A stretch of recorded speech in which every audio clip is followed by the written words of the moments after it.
Dear students, BSc प्रथम वर्ष algebra की इस कक्षा में आपका हार्दिक स्वागत है। मैं doctor Neelmani Gupta, associate professor, government Dungar college, Bikaner, Rajasthan. Algebra की प्रथम इकाई में सर्वप्रथम हम थ्योरी ऑफ इक्वेशंस यानी समीकरण सिद्धांत से प्रारंभ करेंगे। रेशनल इंटीग्रल फंक्शंस और पॉलिनोमियल्स, परिमेय पूर्णांक फलन या बहुपद क्या होते हैं। Function F X is equal to a0 x raise to n plus a1 x raise to n minus 1 plus a2 x raise to n minus 2 and so on up to an minus 1 x plus an, where a0 is not equal to 0, n is positive integer and a0, a1, a2, an are real or imaginary constants is called polynomial of degree n।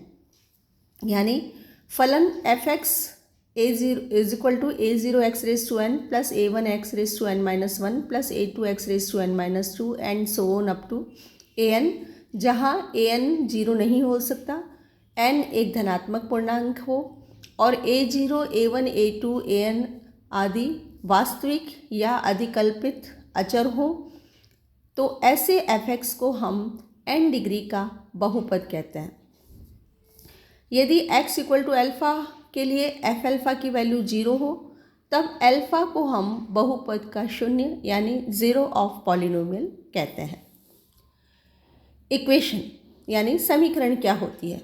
If any function is equal to 0 then it becomes an equation. यदि किसी भी फलन, जैसे यहाँ जो F x दिया हुआ है, तो एफ एक्स को हम अगर इक्वल टू 0 कर दें तो ये बहुपद समीकरण के रूप में कन्वर्ट हो जाएगा और जो इस बहुपद की डिग्री होगी वही समीकरण की भी डिग्री होगी। अब हम अलग अलग डिग्रीज के हिसाब से इक्वेशंस को क्या कहते हैं वो देखते हैं। तो equation of single degree, for example a0x plus a1 equal to 0, यहाँ एक डिग्री की समीकरण है, इज कॉल्ड लीनियर और सिंपल इक्वेशन। तो जो एक डिग्री की समीकरण होती है उसको हम रेखिक या सरल समीकरण कहते हैं। Equation of degree 2, for example a0x square plus a1x plus a2 equal to 0 is called quadratic equation, यानी दो डिग्री की समीकरण को हम द्विघात समीकरण कहते हैं। Equation of degree 3, that is a0x cube plus a1x square plus a2x plus a3 equal to 0 is called cubic equation. तीन डिग्री की समीकरण को त्रिघात समीकरण कहते हैं। इसी तरह 4 डिग्री की समीकरण को चतुर्घात समीकरण कहते हैं, यानी equation of degree 4 is called biquadratic और क्वाड्रेटिक इक्वेशन। एक समीकरण संख्यात्मक कहलाती है यदि इसके समस्त गुणांक संख्याएं हों, यानी ये जो समीकरण हमने ली 2x cube plus 3x square minus 8x plus 3 equal to 0, इसमें सारे कोफिशिएंट्स नंबर्स में हैं, तो ये न्यूमेरिकल इक्वेशन यानी संख्यात्मक समीकरण कहलाती है। और यदि जो गुणांक हैं वो बीजीय रूप में हो तो ऐसी समीकरण को हम बीजीय समीकरण यानी एल्जेब्रिक इक्वेशन कहते हैं। Next is roots of an equation, यानी समीकरण के मूल का क्या तात्पर्य है। एक वास्तविक या अधिकल्पित संख्या अल्फा जब एफ अल्फा इक्वल टू 0 हो तो समीकरण एफ एक्स इक्वल टू 0 का वह मूल कहलाता है। ए रियल और imaginary value alpha when F alpha equal to 0 is called root of the equation F X equal to 0। हम इसको यूँ भी कह सकते हैं कि एफ एक्स इक्वल टू 0 में x के जो मान हमें प्राप्त होते हैं वह उस समीकरण के मूल कहलाते हैं। Now we take some fundamental theorems यानी मूलभूत प्रमेय। कुछ थ्योरम्स के स्टेटमेंट्स हैं, इनके प्रूफ्स की आवश्यकता नहीं है, लेकिन ये स्टेटमेंट हमारे प्रश्नों के अनुसार लाभदायक है, तो इन स्टेटमेंट्स पे आप ध्यान दें। First statement is factor theorem यानी गुणनखंड प्रमेय।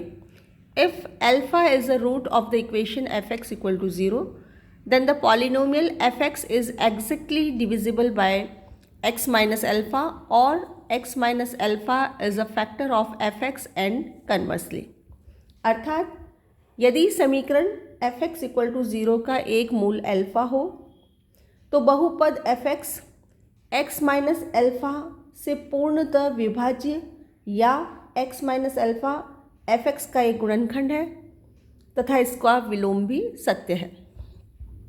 सेकेंड स्टेटमेंट है every equation of nth degree n is greater than equal to 1 has exactly n roots and no more. If the equation is satisfied by more than n values then it is an identity. अर्थात प्रत्येक equation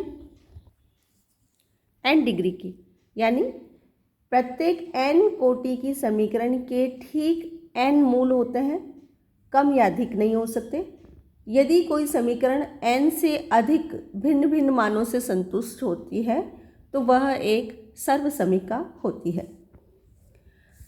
third theorem is statement is if the coefficients in the equation fx equal to 0 are all real and alpha plus iota beta is its root, then alpha minus iota beta is also a root, that is imaginary roots occur in conjugate pairs। यानी यदि किसी समीकरण के सारे गुणांक real हैं, वास्तविक हैं और अल्फा प्लस आयोटा बीटा उसका एक मूल है तो अल्फ़ा माइनस आयोटा बीटा भी उसका मूल अवश्य होगा। यानी जो अधिकल्पिक मूल हैं वो हमेशा संयुग्मी रूप में होते हैं। Fourth is if the coefficients in the equations are all rational and alpha plus root beta is one of its root then alpha minus iota beta is also a root. अर्थात यदि समीकरण के गुणांक परिमेय हो तथा अल्फा प्लस रूट बीटा, जहाँ beta पूर्ण वर्ग नहीं है, एक मूल है तो अल्फा माइनस रूट बीटा भी एक मूल होगा। Fifth statement is if there be any two real numbers a and b such that fa and fb are of opposite signs then fx equal to 0 must have at least one real root between a and b। यदि a तथा b ऐसी वास्तविक संख्याएं हों कि fa तथा fb विपरीत चिन्ह के हों तो समीकरण fx इक्वल टू 0 का कम से कम एक मूल a और b के मध्य होना चाहिए। Sixth statement is every equation of even degree whose last term is negative has at least two real roots, one positive and other negative. प्रत्येक समघात वाली समीकरण जिसका अंतिम पद ऋणात्मक है कि कम से कम दो मूल वास्तविक होंगे, एक धनात्मक तथा दूसरा ऋणात्मक। And last statement is every equation of an odd degree has at least one real root of a sign opposite to that of its last term। यानी प्रत्येक विषम कोटि की समीकरण का कम से कम एक पद वास्तविक होगा, यानी एक मूल वास्तविक होगा जिसका चिन्ह समीकरण के अंतिम पद के चिन्ह के विपरीत होगा। तो ये थे कुछ फंडामेंटल थ्योरम के स्टेटमेंट्स और अब हम कुछ इक्वेशंस लेते हैं जिन्हें हमें सॉल्व करना है, यानी रूट्स फाइंड आउट करना है। First example is show that all the roots of the following equation are real. हमें एक समीकरण दी हुई है और हमें ये सिद्ध करना है कि इस समीकरण के सारे मूल रियल हैं, यानी वास्तविक हैं। तो हम मान लेते हैं कि इस समीकरण के मूल वास्तविक नहीं है और अगर वास्तविक नहीं है तो फिर इमेजनरी होंगे, काल्पनिक होंगे। तो मान लेते हैं कि एक मूल है अल्फा प्लस आयोटा बीटा। और जैसा कि अभी हमने फंडामेंटल थ्योरम के स्टेटमेंट्स में पढ़ा है कि यदि किसी समीकरण का एक मूल अल्फा प्लस आयोटा बीटा हो तो अल्फा माइनस आयोटा बीटा भी उस समीकरण का मूल अवश्य होगा। तो हमारे पास दो मूल हैं, alpha plus iota beta and alpha minus iota beta. तो चूँकि दोनों मूल इसी समीकरण के हैं तो इस समीकरण को संतुष्ट करेंगे। तो इन दोनों मूलों से इस समीकरण को संतुष्ट करवाते हैं। ये दी हुई समीकरण है जिसको हम समीकरण नंबर 1 नाम दे देते हैं। और जब हम इस समीकरण को अल्फा प्लस आयोटा बीटा से संतुष्ट करवाते हैं, यानी x की जगह अल्फा प्लस आयोटा बीटा रखते हैं, तो हमें समीकरण नंबर 2 प्राप्त होती है। इसी तरह जब हम इस समीकरण में x का मान अल्फा माइनस आयोटा बीटा रखते हैं तो हमें समीकरण नंबर 3 प्राप्त होती है। समीकरण 2 में से 3 को यदि हम घटा दें तो हमारे पास है A square into 1 alpha minus A plus iota beta minus 1 alpha minus A minus iota beta plus B square of 1 alpha minus B plus iota beta minus 1 alpha minus B minus iota beta and so on up to K square of 1 alpha minus K plus iota beta minus 1 alpha minus K minus iota beta is equal to 0। तो जब हम LCM लेंगे तो हमारे पास numerator में -2 iota beta बचेगा सभी brackets में। तो -2 iota beta throughout common ले लेते हैं और रिमेनिंग टर्म्स है हमारे पास a square upon alpha minus a का whole square plus beta square plus B square upon alpha minus b whole square plus beta square plus and so on plus k square upon alpha minus k का whole square plus beta square is equal to 0। अब या तो ये expression 0 होगा और या तो ये एक्सप्रेशन 0 होगा।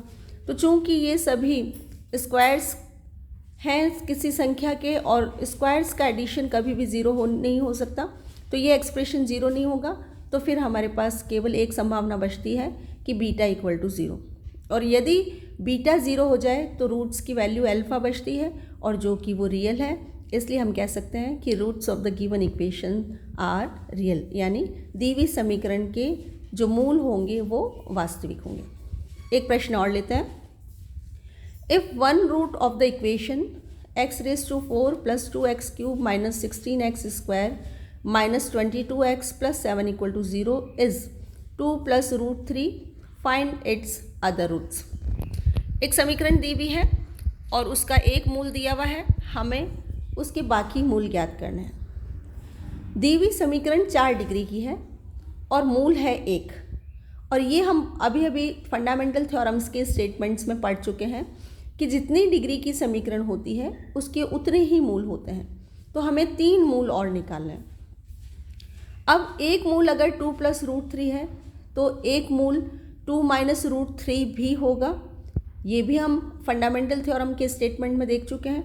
तो हमारे पास एक मूल है 2 प्लस रूट 3 और एक मूल है 2 माइनस रूट 3। तो जो इनके दो फैक्टर्स का जो गुणा होगा वो होगा x minus 2 plus root 3, x minus 2 minus root 3, और इनको जब हम गुणा करेंगे तो हमें प्राप्त होता है x square minus 4x plus 1। अब इन दो फैक्टर्स के प्रोडक्ट को जब हम दी हुई समीकरण से डिवाइड करेंगे तो हमारे पास quadratic equation of remaining roots मिलती है, यानी जो बचे हुए रूट्स हैं उनकी द्विघात समीकरण प्राप्त होती है x square plus 6x plus 7 equal to 0। और इस समीकरण को जब हम सरल करते हैं तो हमारे पास 2 मूल और आते हैं और वो है -3 प्लस रूट 2 और -3 माइनस रूट 2। तो इस प्रकार दी हुई समीकरण के 4 मूल प्राप्त हो गए, जो कि हैं 2 प्लस माइनस रूट 3 और -3 plus minus root 2। Next example is if roots of the equation x raised to n minus 1 equal to 0 are 1 alpha beta gamma and so on, show that 1 minus alpha into 1 minus beta into 1 minus gamma and so on equal to n। एक समीकरण दी हुई है n degree की और उसके मूल दिए हुए हैं, हमें यह रिजल्ट प्रूव करना है। तो जैसा कि दिया हुआ है कि 1 alpha beta gamma are roots of equation, तो अगर इन सब के जो भी फैक्टर्स होंगे उनका प्रोडक्ट लें तो वो दी हुई इक्वेशन के बराबर होगा। तो उसको हम इस तरह लिख सकते हैं x माइनस 1 ये पहला फैक्टर हो गया 1 रूट के लिए, x माइनस अल्फ़ा ये अल्फ़ा रूट का फैक्टर हो गया, x माइनस बीटा ये बीटा रूट का फैक्टर हो गया, x माइनस गामा ये गामा रूट का फैक्टर हो गया, एंड सो ऑन। तो इन सब का जो प्रोडक्ट होगा वो दी हुई इक्वेशन के बराबर होगा, यानी x raise to n minus 1। इसको हम इस तरह लिख सकते हैं कि x माइनस 1 को हम राइट साइड में भेज देते हैं, तो हमारे पास है x minus alpha into x minus beta into x minus gamma and so on is equal to x raise to n minus 1 upon x minus 1। तो x raise to n minus one में जब हम x minus one का भाग देंगे तो हमारे पास है x raise to n minus one plus x raise to n minus two plus and so on up to x plus one. अब इस रिजल्ट में हम x की जगह 1 रखेंगे तो हमारे पास लेफ्ट हैंड साइड है 1 minus alpha 1 minus beta 1 minus gamma, और राइट हैंड साइड में सभी जगह 1 1 आएगा तो 1 प्लस 1 अप टू 1 और जो कि इक्वल टू n होगा। तो इस तरह हमारा ये रिजल्ट सिद्ध हुआ।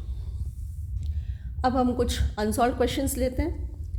पहला क्वेश्चन है if b and c are real and 2 minus root of minus 3 is a root of the equation X cube plus X square plus B X plus C equal to 0, what are its other roots and what is the value of सी।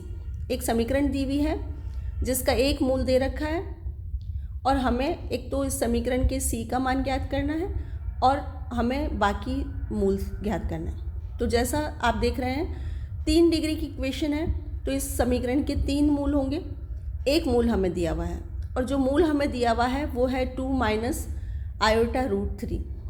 तो चूँकि ये imaginary root है तो इसका जो conjugate यानी 2 plus iota root 3 होगा वह भी इस समीकरण का मूल होगा। तो हमारे पास दो मूलों के फैक्टर का गुणा जो होगा वो होगा x minus 2 plus iota root 3 into x minus 2 minus iota root 3, और जब हम इन दोनों का गुणा करेंगे तो हमें रिजल्ट प्राप्त होगा x square minus 4x plus 7।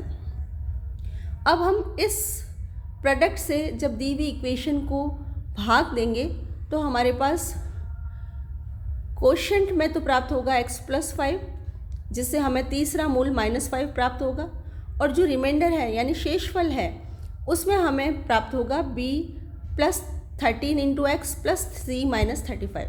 तो चूँकि अगर ये मूल हैं तो समीकरण में शेषफल शून्य होना चाहिए, तो शून्य होने के लिए हमारे पास c minus 3 I mean c minus 35 को हमें 0 करना होगा, और जब हम इसको 0 करेंगे तो हमारे पास c का मान 35 प्राप्त होगा। Hence the answer is c equal to 35 and the third root is minus 5। Another question is form the equation whose roots are 3 plus root 5 and 1। दो मूल दिए हुए हैं, हमें समीकरण क्या होगी उसकी एक्सप्रेशन लिखना है, यानी क्या समीकरण प्राप्त होती है वो ज्ञात करनी है। तो चूंकि एक मूल 3 प्लस रूट 5 है तो 3 माइनस रूट 5 भी रूट होगा उस समीकरण का, उसी समीकरण का। तो और तीसरा मूल हमें दिया हुआ है 1। तो जब इन तीनों मूलों के फैक्टर्स को हम गुणा करेंगे तो हमारे पास है x minus 3 minus root 5, x minus 3 plus root 5 और x माइनस 1 इक्वल टू 0। ये मूल हो गया 3 प्लस रूट 5, यहाँ मूल हो गया 3 माइनस रूट 5 और ये मूल हो गया 1। तो इन तीनों मूलों के गुणनखंडों का हम गुणा कर रहे हैं। तो जब हम इसका गुणा करेंगे तो हमारे पास है x minus 3 whole square minus 5 into x minus 1, और ओवरऑल जब हम इसका गुणा करेंगे तो हमें प्राप्त होगा x cube minus 7x square plus 10x minus 4 equal to 0। यानी दिए हुए मूलों से जो समीकरण हमें प्राप्त हुई वह समीकरण ही हमारा रिक्वायर्ड आंसर है। Thank you.